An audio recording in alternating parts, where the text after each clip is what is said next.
Now, start. In the light of the legal position stated herein above, it is very clear that no tax on the sale of purchase of goods can be imposed by any state when the transaction of sale or purchase takes place in the course of import of goods into or export of the goods out of the territory of India. Thus, if any transaction of sale or purchase takes place when the goods are being imported in India or any are being exported from India, no state can impose any tax thereon. Section 5 of the Central Act deals with the transaction which is said to have taken in the course of import or export. Relevant portion of Section 5 of the Central Act reads as a sale or purchase of goods shall be of the deemed to take place in the course of the import of the goods into the territory of India only if the sale or purchase either occasions any import or is affected by the transfer of documents of title to the goods before goods have crossed the customs frontiers of India. Upon perusal of the aforesaid provision of Section 5 of the Central Act, it is clear that the sale or purchase of goods shall be deemed to take place in the course of import of the goods into the territory of India only if sale or purchase takes place before the goods have crossed the customs frontiers of India. Looking to the aforestated legal position, it cannot be disputed that the goods sold at the duty-free shops owned by the appellant would be said to have been sold before the goods crossed the customs frontiers of India, as it is not in dispute that the duty-free shops of the appellant situated at the international airport of Bengaluru are beyond the customs frontiers of India. That is, they are not within the customs frontiers of India.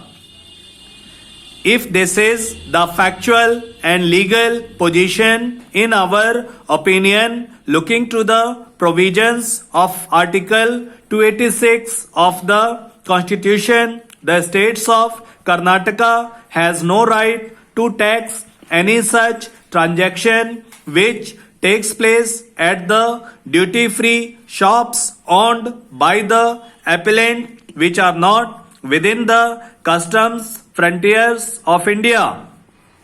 Looking to the aforestated simple and factual legal position, in our opinion, it would not be much useful to discuss the judgment which have been referred to.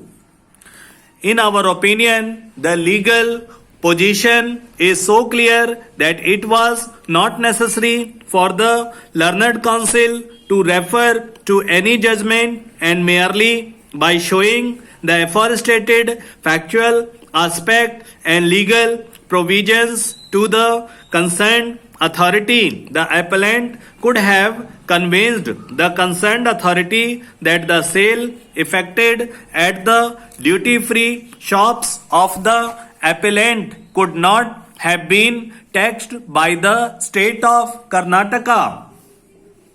Learned counsel appearing for the respondent authorities had vehemently submitted that the appellant had not exhausted equally efficacious alternative statutory remedy, and therefore the single judge of the High Court had rightly not entertained the petition filed by the appellant.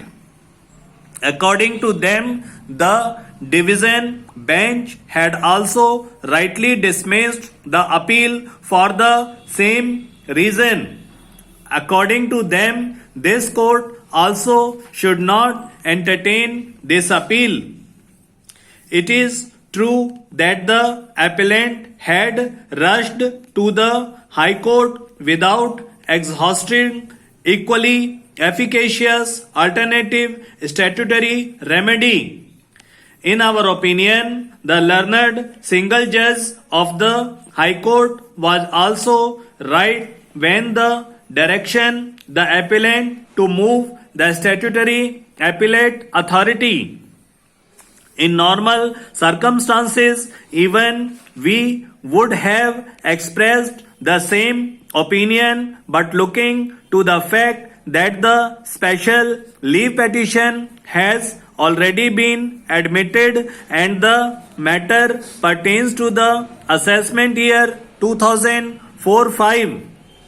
it would not be in the interest of the justice to relegate the appellant to the statutory authority, especially when the legal position is very clear and the law is also in favor of the appellant.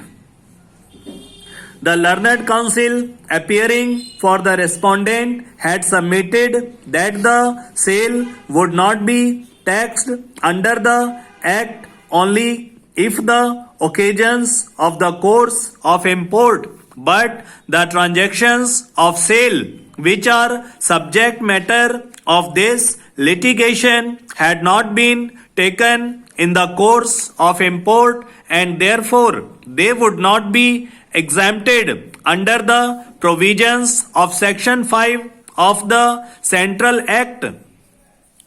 In our opinion, the aforestated submission cannot be sustained. They again submitted that in the course of import means the transaction ought to have taken place beyond the territories of India and not within the geographical territory of India.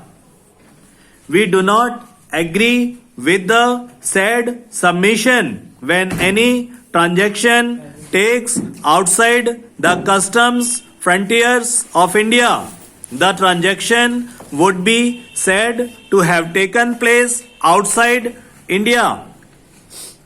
Though the transaction might take place within India, but technically looking to the provisions of Section 211 of the Customs Act and Article 286 of the Constitution, the said transaction would be said to have taken place outside India. The goods that are imported into the territory of India